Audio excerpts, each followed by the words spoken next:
जिस भी व्यक्ति ने उसको बोला कि तुम स्टिंग करो, उसके पीछे यही था कि ऋतु बनावत तो फंसानी ही है, इसीलिए मैं सीबीआई की जांच की मांग कर रही। आप सीबीआई जांच की मांग कर रहे हो। राजेंद्र गुड़ा जो पहले मंत्री रह चुके हैं, वो कह रहे हैं कि जो ये 3 विधायक थे ये भोले थे, इनको पता नहीं था पैसे कैसे लेते हैं। वो कह रहे थे 90% विधायक जो होते हैं वो पैसे लेते हैं, और ये 3 विधायक भोले निकल गए। कि मैडम मेरे से कोई बात करके वो बयाना नहीं पहुंचा कि मैडम आपसे मिलना था, मैं बयाना आ गया, आप बयाना में सुबह मिल लो, शाम को मिल लो। वो व्यक्ति आता है कि मैडम मैं मनमोहन माथुर, क्योंकि वो जो प्रलोभन दे रहा था, हर व्यक्ति को मैनेज करने की बात करे, इस अधिकारी को मैनेज कर लूंगा, उस अधिकारी को मैनेज करूंगा, तो उनका ये दिमाग में था कि ये 40% की बात कर रहा है, इतने अधिकारियों को मैनेज करने की बात कर रहा है। भाई ये है कौन? ये ऐसी कौन सी शख्सियत आ गई सीएम साहब के इलाके में? कोई आपको बोला कि हम आपके साथ है, अगर आप सही हो तो हम आपके साथ? किसी ने बोला आपको अभी तक?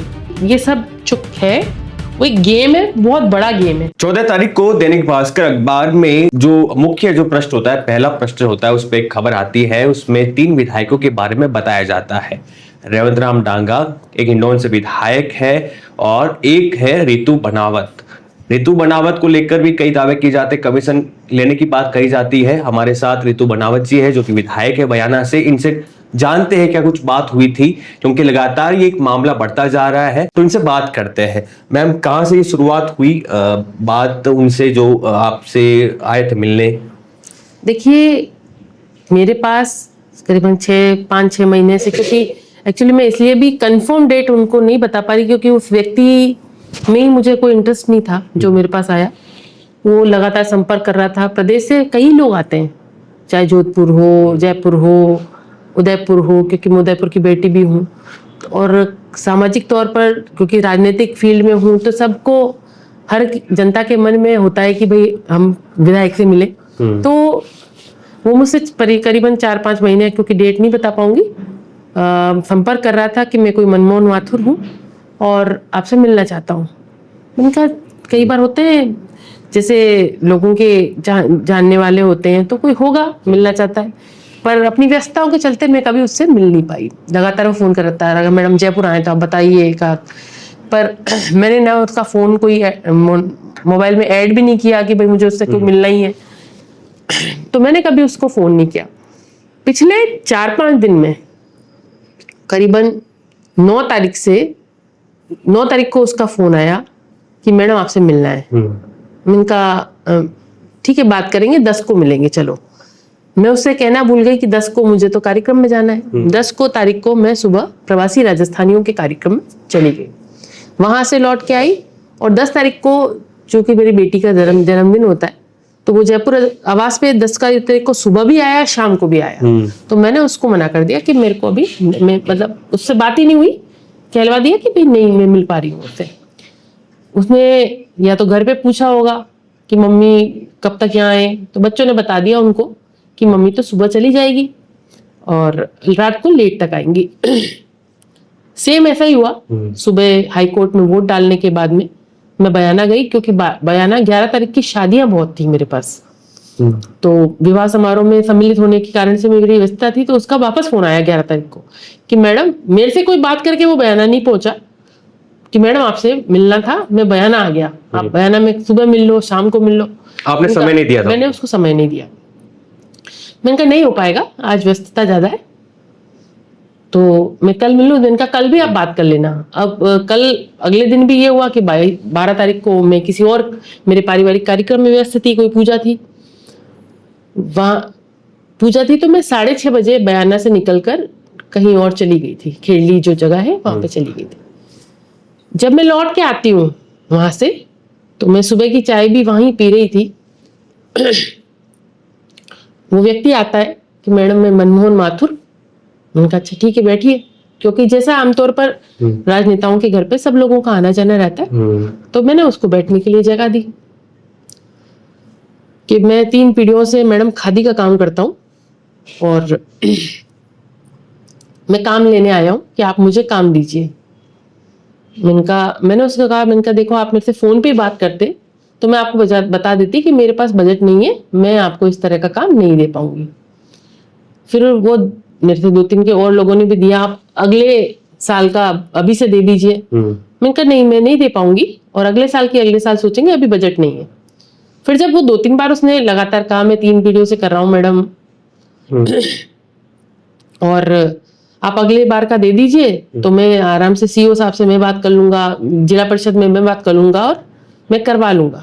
ठीक है, मैंने कहा ठीक है चलो देखते हैं, सोचते हैं। फिर मेरे ध्यान में आई कि मैंने 2024 में क्योंकि मैं जहाँ निवास करती हूँ उसका एक गेट बिल्कुल खादी का की जो यूनिट हमारी बयाना में है और बहुत पुरानी यूनिट है, वहाँ जहाँ रहती हूँ वहाँ पे, तो उन्होंने मेरे को ध्यान में आया कि उनका एक विषय था 2024 के बजट में कि वो लोग आए थे मेरे चुनाव इलेक्शन जीतने के बाद कि आप हमें काम दीजिए।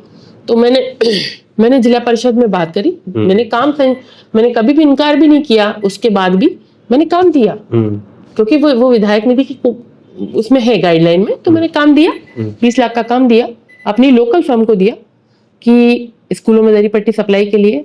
और 2024 में दिया, तब वो मेरे पास दोबारा काम अनुशंसा होने के बाद में 2-3 बार वो मेरे पास आए कि मैडम जिला परिषद से हमारा पेमेंट नहीं हो रहा। तो मैंने सीईओ साहब से जब बात करी तो उन्होंने मेरे को सलाह दी कि मैडम आपने अनुशंसा करी है, अच्छी बात है, बट ना इसमें कई बार प्रॉब्लम्स आती हैं कि वेरिफिकेशन में प्रॉब्लम आती है, अगर कोई चीज वहां पर नहीं मिले क्योंकि दरी पट्टी फट जाए फेंक दे, तो कल कोई बात आती है कि तो हम मतलब वेरिफिकेशन में प्रॉब्लम आती है, वहां चीज नहीं मिले तो इससे आपकी छवि खराब होती है। ये चीज जब वो बार बार मेरे से बात करने का प्रयास किया और मुझे एक सिंपैथी कॉर्नर ये भी लग रहा था कि वो इतनी दूर से बात करके आया, तो एक सेटिस्फेक्शन जवाब उसको दिया जाए जो जनरली सभी राजनेताओं का रहता है। मैं नहीं, आप किसी के पास भी जाएंगे तो मैक्सिमम लोग यही बोलते हैं कि ठीक है हम करेंगे, देखेंगे, बात करेंगे। तो मैंने उसी को ये बताया कि इससे छवि धूमिल होने का रहता है। सीईओ साहब ने स्पष्ट मना किया कि दरी पट्टी वालों को तो काम देना ही नहीं है। ठीक है, मैंने ये बात करके अपनी बात खत्म की कि ठीक है मैं देने को तैयार हूँ, हम आगे देखेंगे, जब बजट होगा तब देखेंगे। वहां पर बात खत्म हो गई। जब तक मेरे और विधानसभा क्षेत्र के लोग आ रहे गए तो मैं उनसे बात करने लगी, वो बैठा रहा। फिर उसको लगा कि मैडम मेरी बात सुन नहीं रही या मेरे को रिस्पॉन्स नहीं दे रही, तो वो उठ के जाने लगा। मैं भी यही चाहती थी क्योंकि मैं उसको जानती नहीं थी, मैं कोई बात ही नहीं थी, उसकी बात की तरफ मेरी तवज्जो भी नहीं थी क्योंकि स्पष्ट तौर पर जब सीईओ ने सलाह दी तो नेचुरली कि मैडम आपकी छवि बहुत अच्छी है, आप क्यों इन चीजों में पढ़ो, तो मैंने उसकी मानी। और उनकी मानते हुए 2025 का जो पूरा मेरा 5 करोड़ का जो कोटा है उसमें कहीं भी मैंने दरी पट्टी का काम नहीं लिया। आप उठा के देखेंगे 5 करोड़ 5 लाख की अनुशंसा मेरी हो चुकी। इस सब के बाद जो मेरे हस्बैंड है ऋषि बंसल जी, उनके पास वो मेरे पास ही बैठे थे एक सोफे पे, अपना काम कर रहे थे मोबाइल पे। उनको बोलता है कि सर आपसे बात करनी है, तो वो बात करने की आप आओ। तो ऋषि जी ने बोला जो मेरे ऐसा हॉल है, हॉल के जस्ट बाहर एक बड़ा चौक है, उसमें हमारा एक दीवान भी लग रहा है किचन के जस्ट सामने, जहां पे घर में कोई भी एंटर होगा तो वो दिखेगा। उसने अपनी उसमें लिखा कि अलग कमरे में ले गए, अलग कमरे का बंद कमरे में ले गए, ये होना चाहिए। बट उसमें ये आपको मैं साफ बता रही हूँ कि स्पष्ट है कोई मेरे दरवाजे पर आएगा तो उसको ऋषि बंसल जी वहां से नजर आएंगे। उस जगह वो बात कर जो बात कर रहा था, ऋषि बंसल जी का जो पक्ष है वो उनसे आप बात करेंगे तो वो बताएंगे कि उनके साथ में उसने किस तरह से बात करी। लेकिन इस पूरी बातचीत में जो मेरे साथ हुई, उस पूरी बातचीत में कहीं भी उस व्यक्ति ने पैसे के मामले में, कमीशन के मामले में कोई भी बात मुझसे नहीं की। ऋषि बंसल जी के मामले में उसने जो बातें की वो जिज्ञासावश उन्होंने उससे कर ली। वो बहुत सी बातें ऐसी भी हैं उसमें जो उसने उस वीडियो में नहीं दिखाई हैं, लेकिन कट कई जगह कट है जो उनसे बात हुई है। और अगर ऋषि बंसल जी की भी मंशा अगर ये होती कि मुझे इसका काम करना है या कमीशन लेना है मेरे बिहाफ पे, तो वो 50,000 रुपए जो उसने रखे उनके हाथ में टोकन मनी बोल के, टोकन मनी बोल के, तो वो लेने चाहिए थे ना। एक समझदार आदमी तो समझता है कि टोकन मनी, अगर कोई चीज डील करनी है तो टोकन मनी लेना चाहिए। उस वीडियो में जो उसने डाला है उसमें भी ऋषि जी कह रहे ना, नहीं, बिल्कुल नहीं, मेरे यहाँ नहीं चलता। और साथ ही क्योंकि वो जो प्रलोभन पे प्रलोभन दे रहा था, हर व्यक्ति को मैनेज करने की बात करे, इस अधिकारी को मैनेज कर लूंगा, उस अधिकारी को मैनेज करूंगा, तो उनका ये दिमाग में था कि ये 40% की बात कर रहा है, इतने अधिकारियों को मैनेज करने की बात कर रहा है। भाई ये है कौन? ये ऐसी कौन सी शख्सियत आ गई सीएम साहब के इलाके में जो इतनी बड़ी बात कर रहा है कि मैं संभाल लूंगा, मैं बात कर लूंगा। हमारे जो भरतपुर में आईएएस लग रहे, सीईओ भरतपुर, वो एक आईएएस है जिला परिषद के, एक आईएएस को भी वो मैनेज करने की बात कर रहा है। मैंने वीडियो में भी कहा है कि जो मेरे सीईओ जो हैं जिला परिषद के, उन्होंने मना किया, आईएएस लगा रखा है, इमेज धूमिल हो जाती है। आप हाँ, ये सारी चीजें मैंने कई चीजें उसको कही, फिर भी वो बात करने गया। मैंने उससे नहीं कहा कि तू जाके भाई मेरे हस्बैंड से बात कर, विधायक निधि का फैसला मैं करूंगी। जब मेरे से तेरी बात हो गई तो तुझे, जब मैंने मना कर दिया तो तुमको चला जाना चाहिए था। नहीं, पर वो किस उद्देश्य से उसने ये बात करी, ये बड़ी बात है।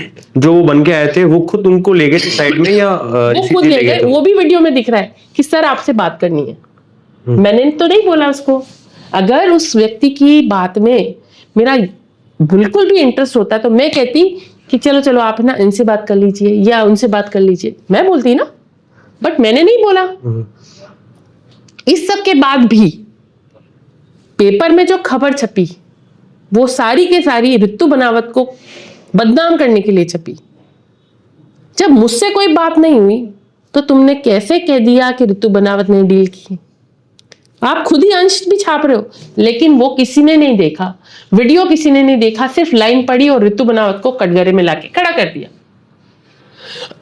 उससे ये समझ में आता है कि वो मंशा ही ये लेके आया। जिस भी व्यक्ति ने उसको बोला कि तुम स्टिंग करो, उसके पीछे यही था कि ऋतु बनावत तो फंसानी ही है, और इसीलिए मैं सीबीआई की जांच की मांग कर रही। आप सीबीआई जांच की मांग कर रहे हो। राजेंद्र गुड़ा जो पहले मंत्री रह चुके हैं वो कह रहे हैं कि जो ये 3 विधायक थे ये भोले थे, इनको पता नहीं था पैसे कैसे लेते हैं और ये फंस गए हैं। तो इस पे क्या कहना चाहोगे? वो कह रहे थे 90% विधायक जो होते हैं वो पैसे लेते हैं और ये 3 विधायक भोले निकल गए। पैसे लेने की जो बात, कमीशन खोरी की जो बात आ रही है, मुझे नहीं पता राजेंद्र गुड़ा जी क्यों कह रहे हैं या कैसे कह रहे हैं, लेकिन मैं ये जानती हूं कि मैंने उस व्यक्ति से पैसे की जब बात ही नहीं करी तो कैसे एक्सेप्ट करूं? मैंने कैसे भी, कोई कुछ भी किसी के लिए छाप दे और उस व्यक्ति की पूरी छवि, उसकी पूरी मेहनत खराब कर दे।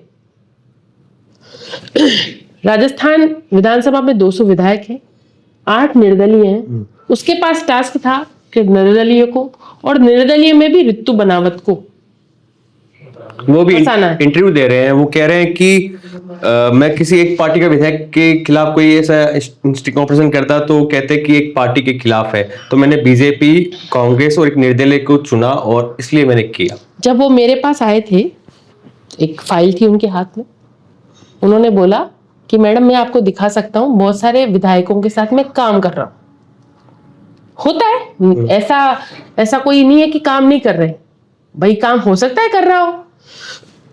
जिसकी खुद की इकाई है खादी की, स्वयं सहायता समूह, बहुत सारे काम करते हैं और उनको प्रोत्साहन देने की बात विधायक निधि में गाइडलाइन के थ्रू ही तो कोई काम देगा।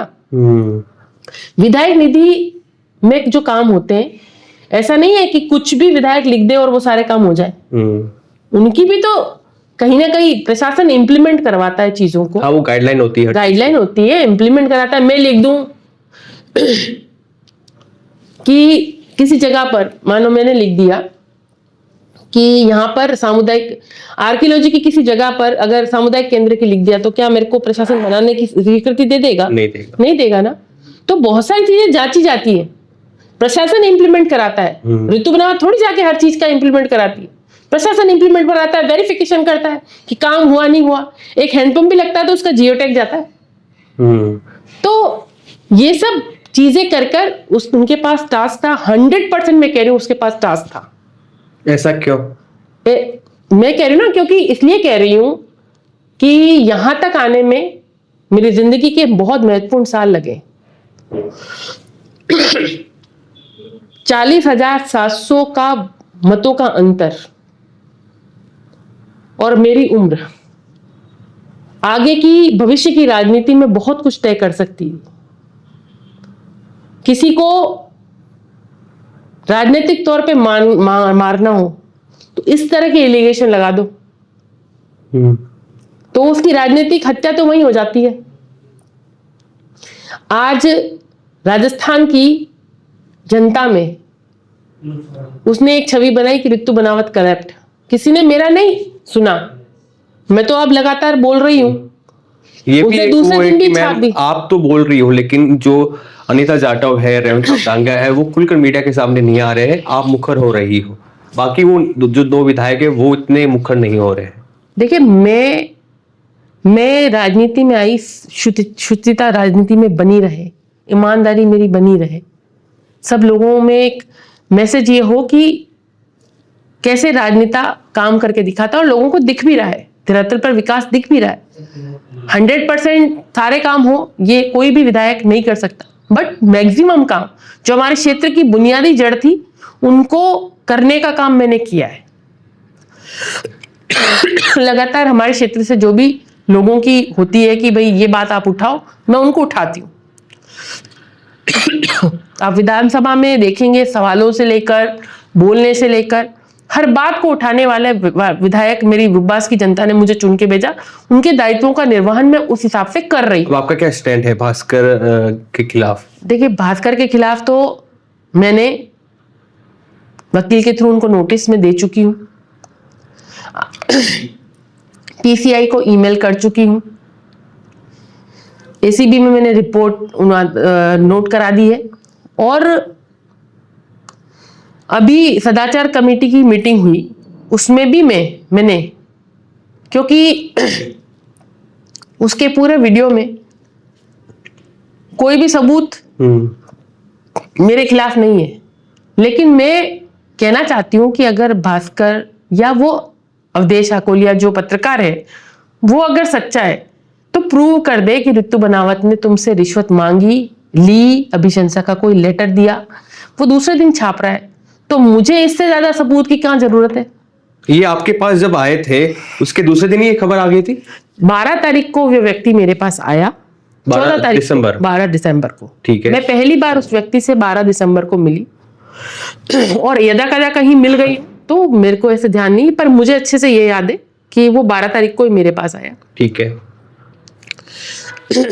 और 14 दिसंबर को ये खबर आ जाती है। अब मुझे नहीं पता कि वो दोनों विधायकों के साथ उसने कब से वो कर रखा था, वो कह रहे रिकॉर्डिंग कर रखा 8 महीने से लगा हुआ था, 8 महीने में लगा हुआ तो वो इंतजार ही तो कर रहा था कि रितु बनावत का कोई पक्ष मिले, मेरे को रितु बनावत के लिए कोई वीडियो रिकॉर्डिंग मिले। 12 को होके उसने 14 को छाप दिया। क्यों नहीं छाप दिया 2 दिन दोनों का पहले?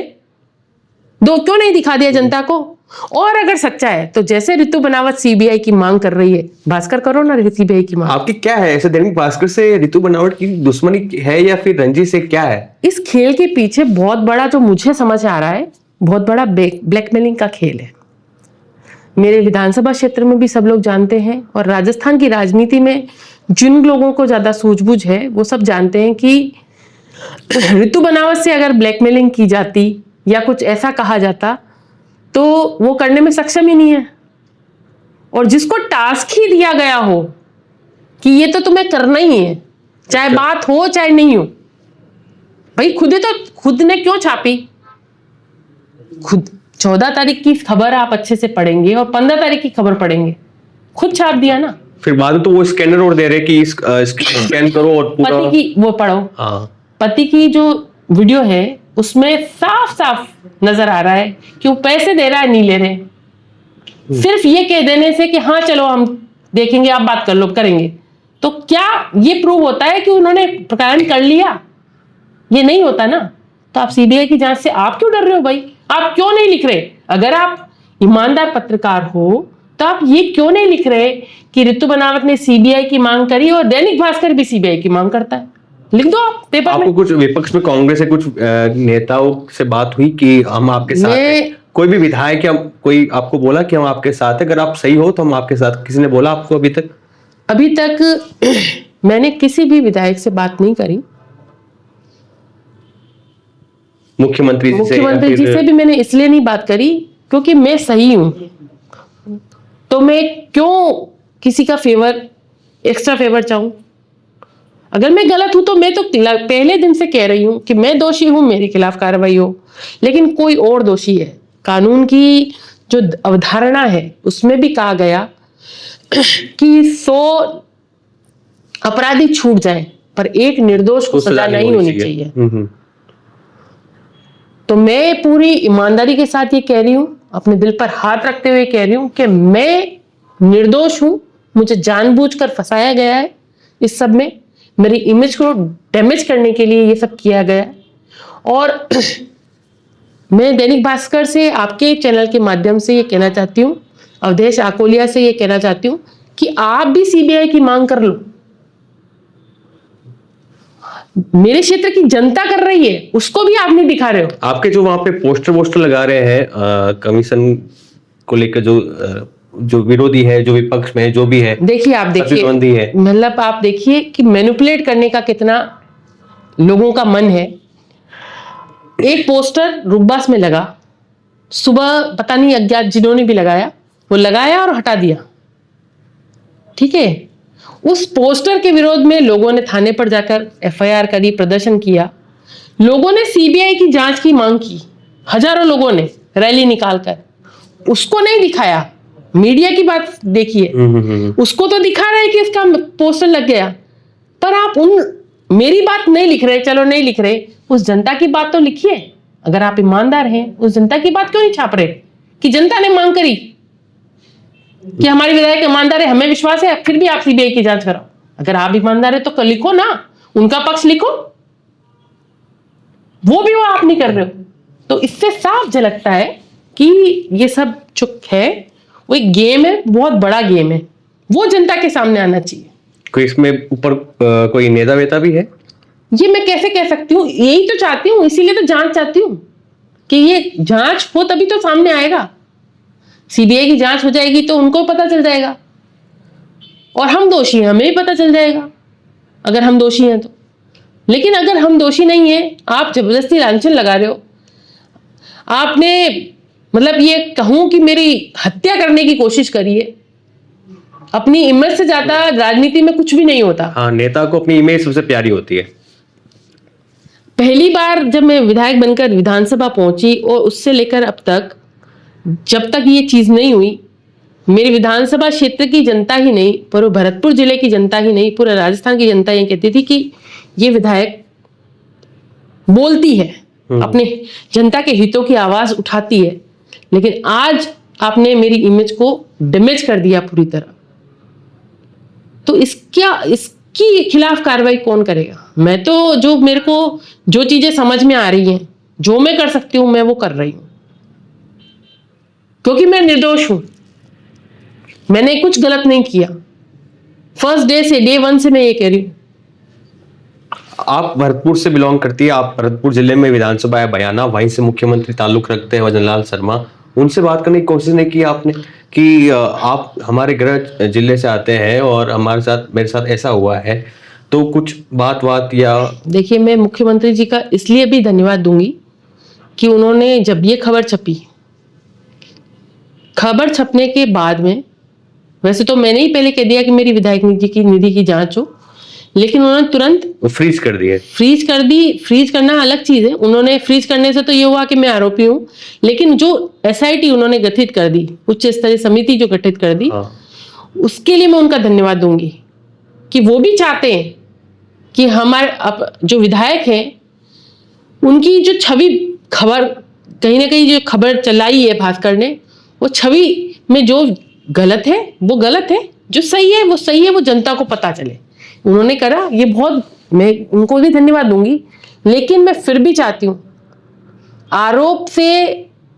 आरोप लगाने से व्यक्ति मर जाता है, अंदर से टूट जाता है, लेकिन मैं निर्दोष हूं, मैं निडरता से अपनी बात इसीलिए कह पा रही हूँ।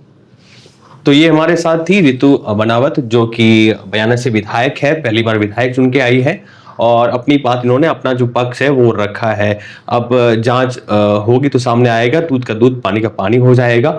आपका क्या कहना है? हमसे बात करने के लिए मैम धन्यवाद। Thank you. आपका क्या कहना है हमें बताएं। बने रहिए खबरों के साथ। नमस्कार।